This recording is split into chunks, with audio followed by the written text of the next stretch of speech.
She looked in the mirror, makeup smudged, soul tired. Another night, another stranger, another piece of herself gone. But this man was different. He didn't touch her, he didn't speak much, he just sat there and cried. She didn't know it yet, but the man across the room was more than a client. He was connected to her pain in ways she couldn't imagine. And in his wallet was a photo that would tear open her past. She sat on the edge of the bed, staring at the clock as it ticked past 3 a.m.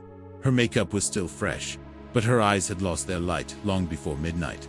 The room was quiet, lit only by the dim yellow glow of a dusty lamp. Another client had come and gone, leaving folded bills on the nightstand and not a single word behind. She didn't bother counting the money. It was never about the number, it was about survival.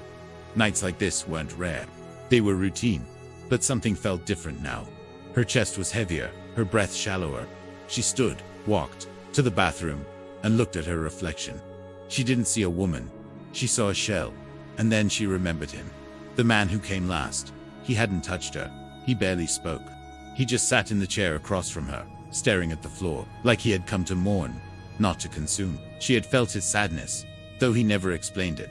And now, for the first time in years, she felt afraid, not of him, but of what his silence might mean. He came back the next night. Same time, same silence. She recognized the way he looked at her, not with desire, but with something deeper, almost painful.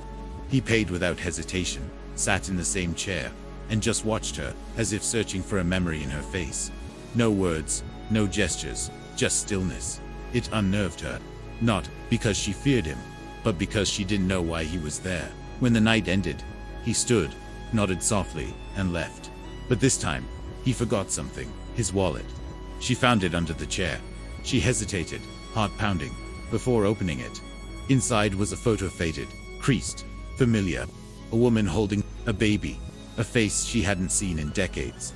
Her mother, and the baby. It was her. Her fingers trembled as she turned it over. On the back, written in old ink, was a name she had buried long ago. The name of the father who disappeared before she could speak. And now, she had just spent 2 nights with him, without either of them knowing the truth. She didn't sleep.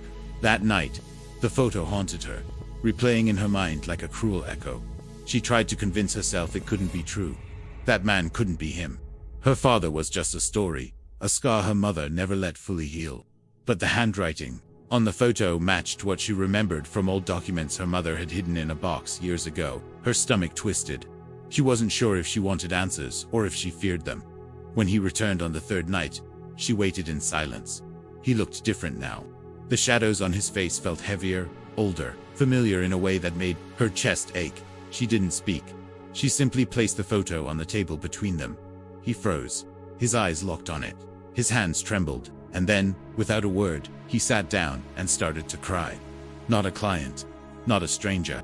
A man collapsing under the weight of something he had run from for a lifetime.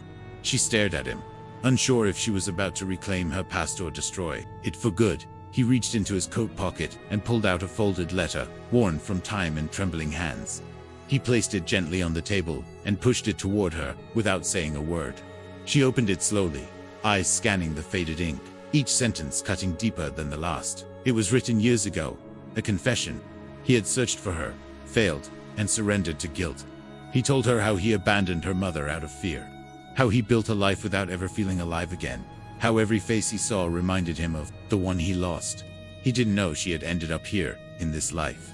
He had come to the city for business, and when he saw her, something in his soul shattered. He paid just to sit near her, to confirm the impossible. He hadn't planned to speak, he just wanted one night to pretend he hadn't failed completely. Tears blurred her vision as she folded the letter. It wasn't closure, it wasn't justice, but it was truth. And for the first time, she saw the man not as a ghost from her past, but as a human being, just as broken as she was.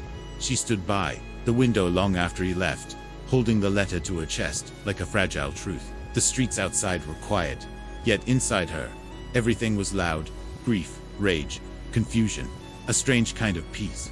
She didn't know if she could forgive him. Maybe not now, maybe not ever. But she understood something deeper. That silence doesn't mean absence, and regret doesn't always come too late. That night, she packed her things. The dresses, the heels, the pain. She left the key on the nightstand and walked out. not knowing where she was going, only that she couldn't go back. She passed the bar, the corners, the shadows that had once swallowed her, and with each step, she felt lighter, not healed, but no longer haunted. Her past had a name now, a face, a voice, and she had hers too. When the sun came up, she sat in a cafe, alone, in peace. She wasn't his daughter yet, and he wasn't her father yet. But for the first time, the door was open.